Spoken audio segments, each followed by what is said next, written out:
Hi, this is Jeannie from Central Church with today's Daily Dose. We are reading from 1 Samuel chapter 17. David defeats Goliath. The Philistines assembled their troops for war at Socoh of Judah. They camped between Socoh and Azekah at Ephes-dammim. Saul and the Israelite army assembled and camped in the Elah Valley, where they got organized to fight the Philistines. The Philistines took positions on one hill, while Israel took positions on the opposite hill. There was a valley between them.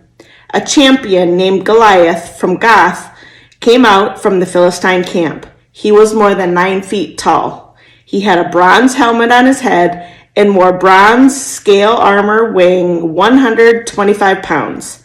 He had bronze plates on his shins and a bronze scimitar hung on his back. His spear shaft was as strong as the bar on the weaver's loom, and its iron head weighed 15 pounds. His shield bearer walked in front of him. He stopped and shouted to the Israelite troops, "Why have you come and taken up battle formations? I am the Philistine champion, and you are Saul's servants. Isn't that right? Select one of your men and let him come down against me. If he's able to fight me and kill me, then we will become your slaves. But if I overcome him and kill him, then you will become our slaves and you will serve us. I insult Israel's troops today." The Philistine continued, "Give me an opponent and we'll fight." When Saul and all Israel heard what the Philistines said, they were distressed and terrified. Now David was Jesse's son, an Ephraimite from Bethlehem in Judah, who had 8 sons. By Saul's time, Jesse was already quite old and far along in age. Jesse's 3 oldest sons had gone with Saul to war. Their names were Eliab the oldest, Abinab the second oldest, and Shammah the third oldest. David was the youngest. These 3 older sons followed Saul, but David went back and forth from Saul's side to shepherd his father's flock in Bethlehem. For 40 days straight, the Philistine came out and took his stand, both morning and evening. Jesse said to his son David, "Please take your brothers an ephah of this roasted grain and these 10 loaves of bread. Deliver them quickly to your brothers in the camp. And here, take these 10 wedges of cheese to their unit commander. Find out how your brothers are doing and bring back some sign that they are okay. They are with Saul and all the Israelite troops fighting the Philistine in the Elah Valley." So David got up early in the morning, left someone in charge of the flock, and loaded up and left, just as his father Jesse had instructed him. He reached the camp right when the army was taking up their battle formations and shouting the war cry. Israel and the Philistines took up their battle formations opposite each other. David left his things with an attendant and ran to the front line. When he arrived, he asked how his brothers were doing. Right when David was speaking with them, Goliath, the Philistine champ from Gath, came forward from the Philistine ranks and said the same things he had said before. David listened. When the Israelites saw Goliath, every one of them ran away terrified of him. Now the Israelite soldiers had been saying to each other, "Do you see this man who keeps coming out? How he comes to insult Israel? The king will reward with great riches whoever kills that man. The king will give his own daughter to him and make his household exempt from taxes in Israel." David asked the soldiers standing by him, "What will be done for the person who kills the Philistine over there and removes this insult from Israel? Who is that uncircumcised Philistine anyway, that he can get away with insulting the army of the living God?" Then the troops repeated to him what they had been saying. "So that's what will be done for the man who kills him," they said.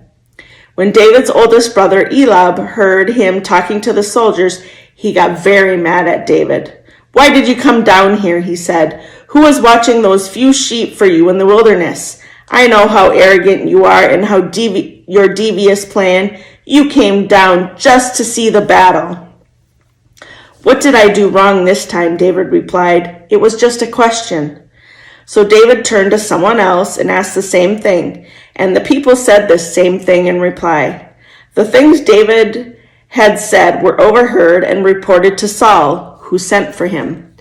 "Don't let anyone lose courage because of this Philistine," David told Saul. "I, your servant, will go out and fight him." "You can't go out and fight this Philistine," Saul answered David. "You're still a boy, but he's been a warrior since he was a boy."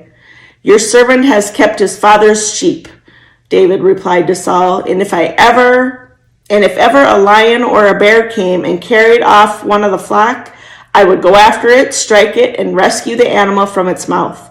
If it turned on me, I would grab it by its jaw, strike it, and kill it. Your servant has fought both lions and bears. This uncircumcised Philistine will be just like one of them because he has insulted the army of the living God."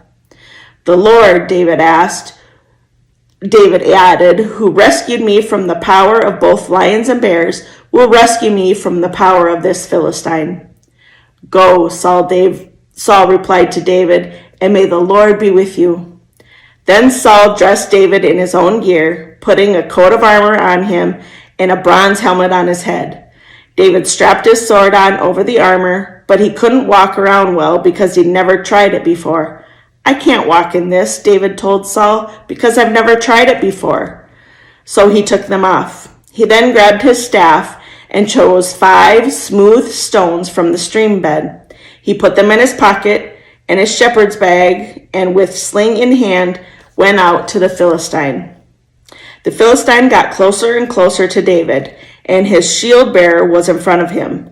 When the Philistine looked David over, he sneered at David because he was just a boy, reddish brown and good looking.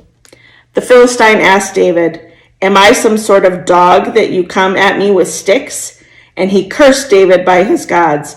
"Come here," he said to David, "and I'll feed your flesh to the wild birds and the wild animals." But David told the Philistine, "You are coming against me with sword, spear, and scimitar, but I come against you in the name of the Lord of heavenly forces, the God of Israel's army, the one you've insulted. Today the Lord will hand you over to me. I will strike you down and cut off your head.